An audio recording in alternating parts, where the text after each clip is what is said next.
Let's begin by opening the program. We'll get started with this exercise by opening the program.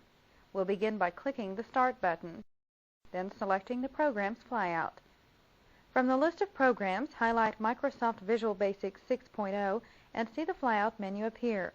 In the Visual Basic folder, click the Visual Basic 6.0 icon to open the program, and once the program is loaded, we are presented with a blank project and form. To start adding our menus, click the Menu Editor icon in the toolbar, and a Menu Editor dialog box appears. We see several different items contained in this dialog box, each of which represents a property of a menu item. At this time, we'll just concentrate on three of the more important ones, specifically Caption, Name, and Shortcut. Just like other object properties, the Caption field controls the text displayed on the menu item and can add keyboard accelerators using the ampersand character. We type ampersand file to assign F as the accelerator key for this menu. So like other file menus in Windows programs, press the Alt plus F keys pull-down menu. Let's continue changing the properties of our new menu item. Press the Tab key to move to the next field. Like everything in programming, menu item names need to be unique.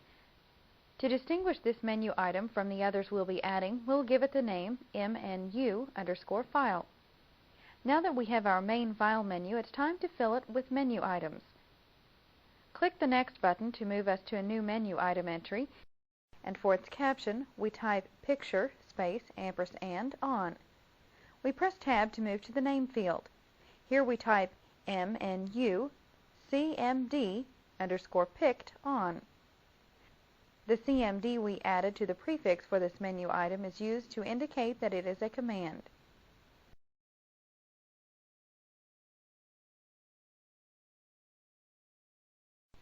Let's look at how we position menu items. If we leave this entry as it is, we will be creating another menu item heading instead of being a subcommand of the file menu. But how do we create subcommands for the menu? Visual Basic has made every task in menu creation a simple one. We can use the four arrow buttons just above the menu item list box to control the position of menu items within the menus. Using the up and down buttons, we can rearrange the order in which the items will appear in the menu. The left and right buttons are used to indent an item under the item above it.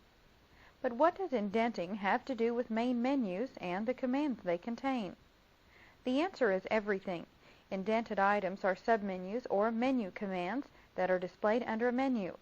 For example, the File menu is at the left edge of the menu list box, so File is a menu name, not part of another menu. With Picture On still selected, we click the right arrow button and see the listing we just created for Picture On is indented one level to the right. This means Picture On is a command in the File menu. We'll see more of this as we continue to create new items.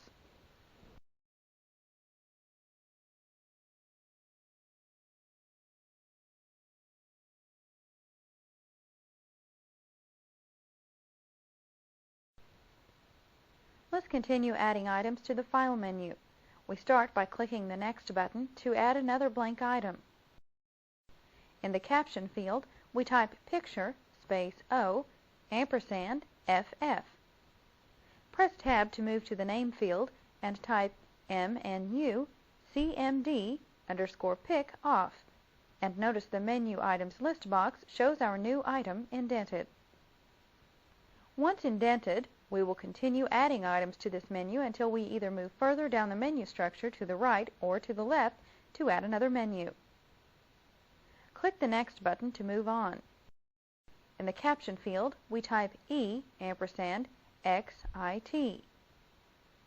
Press Tab to move to the Name field and type mnu CMD_exit. That's all we want to add at this time, so click OK to exit the menu editor. Let's take a look at our File menu. Notice even at design time the menu has been added to our form, and we can click to see the choices underneath it with their distinctive shortcut keystrokes. Most Windows menus have the commands within the menus divided into separate sections by lines called separators.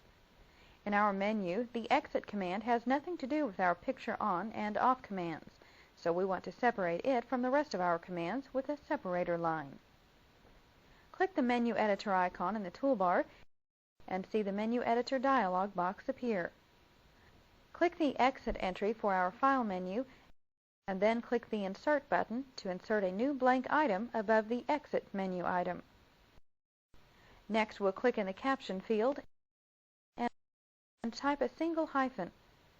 Finally, tab to the Name field, type the separator's name, Separator 1, and click the OK button to close the menu editor and return to the work area.